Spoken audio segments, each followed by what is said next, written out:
If you Lycett hot, you've come to the right place. It is the fabulously funny Mr. Joe Lycett.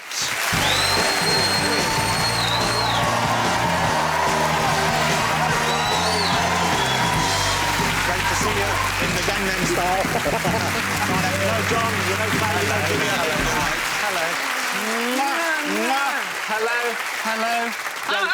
Lovely to have you here, and thank you for coming on the show. I've been a fan of yours since I first saw you on TV doing, I think it was 8 out of 10 Countdown Does Cats, or one of those things. Yes, I have done that one, yeah. Okay, I was admiring your rose between your arse cheeks. I bet you were. I tried the same thing with a Toblerone once. Wow. Went horribly wrong. Were there circumstances leading up to that, or just a boring night in? Yeah, I was feeling a bit lonely. Wow. I didn't think it would be like this, the first thing I say on the Jonathan Ross shows. Shut the Toblerone. You know what? That's what, life just goes like that sometimes, doesn't it? You know, Joe, none of us thought it would be like that. I'm thrilled to hear that, because I thought you might be able to make it, because I saw this picture of you. You'd had an injury. You broke or fractured your elbow recently? Yes, that's me taking a selfie in A&E. I was doing a photo shoot for doing a DVD that comes out later in the year, and I like kicking my leg in the air. Yeah, okay. And I was doing it on concrete, and I kicked that leg in the air, and while that leg was in the air, I thought, I'll kick that leg in the air. Which, I don't know if you're a fan of gravity. Basically, I landed and I fractured I fractured the neck of my radial head. Wow. Which apparently is all right, it's fine. OK, so that will So heal. I can just about... can't quite get it straight. Oh. And my physio's told me I have to get used to pain. We have photographs from that photo shoot, so here we go. This is one before the fall, so we can see exactly what's going on. Half a second before I did it. OK, and then we have a photo, and then presumably they didn't take pictures when you were done. That's you straight afterwards? Yeah, I'm trying to hold it together, aren't I? That's not a good arm, is it? That's not... Have they administered the morphine at that stage? No, I mean, it's 3 seconds after I did it. And what I like about it is I'm trying to hold it together. I think in my head at that point, I'm fine. But you do look like... It looks like you're beginning to sweat, even in that picture. The face, you're holding it together. Yeah, I've gone green. Yeah. You ever had anything work-related, any accidents like that? I used to call bingo in Portrush in Northern Ireland, Phil's Bingo, and it was one of the old-fashioned machines where the balls all went up like that there. And the only work injury I've ever had was I just looked one time over the tube where it came up and the ball.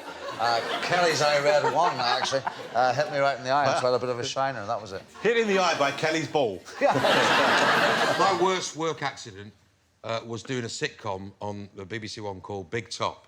And that's the end of the story. That's it.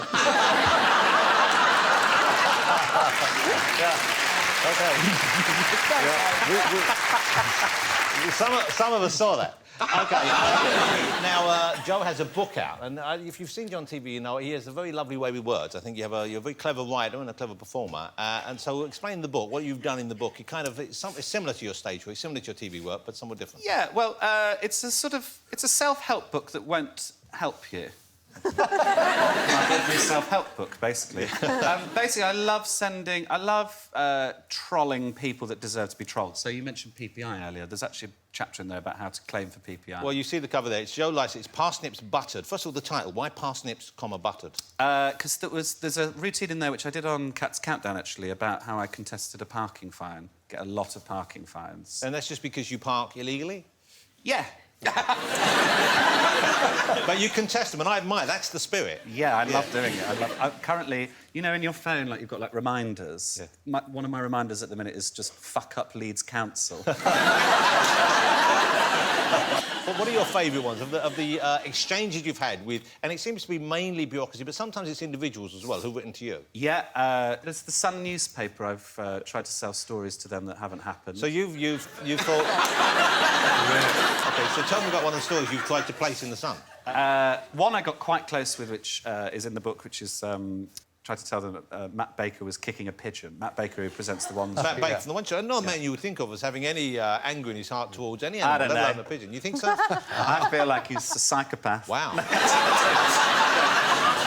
So you phone them or you write to them and say, I think I have a picture of Matt Baker kicking a pigeon? Yeah. And they come back say, well, can you show it to us? So they were genuinely interested? Yeah. Oh, yeah. So they thought that was news? Yeah. And I said, I won't give you the picture until you give me an offer as to how much you'll pay for it.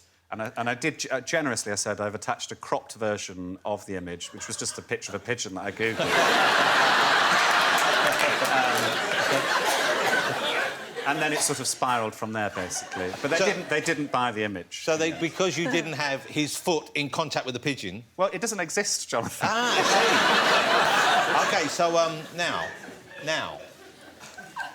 Let's get a little serious for a moment here. Oh. Let's talk about sex and sexuality.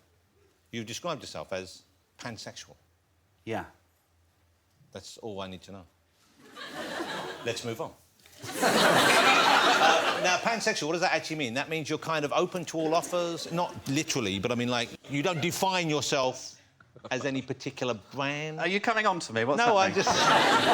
No, I've gone with bisexual for most of my life, but I realised that bisexual still kind of means that sexuality is to do with gender, and I feel like it's partly to do with gender, but I can only sort of know about my own sexuality, but I sort of sometimes just sort of look at, like, someone's thigh, and I think, whoa. So regardless of what or who the thigh is attached to, yeah, the thigh's enough? Well, no, I'm not going to fuck a thigh, am I? The thigh's the limit. Thigh's the limit, that's the new talk show. You know, in Northern Ireland, a pan is a sliced loaf.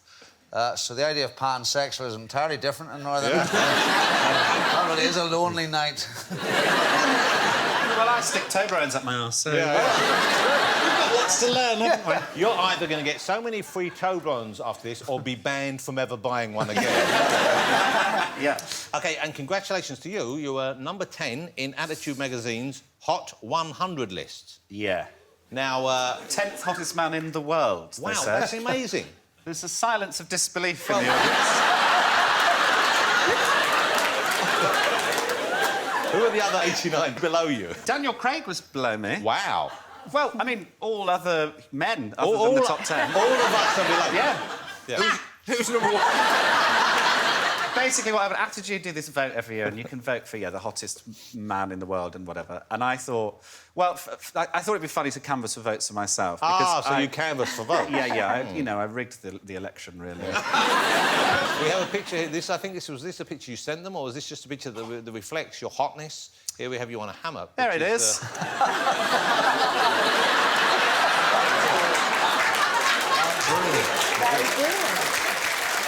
Very defined. Very, yeah. So, like, merman meets cupping. Yeah. That's my Tinder profile picture. Wow. Just sort of want them to know exactly what they're getting into. I'm so proud of that. Like, it's worrying that, because I think that's funnier than anything I'll ever produce. You know, actual work. I mean, deliberately. Yeah. I'm so happy with that picture.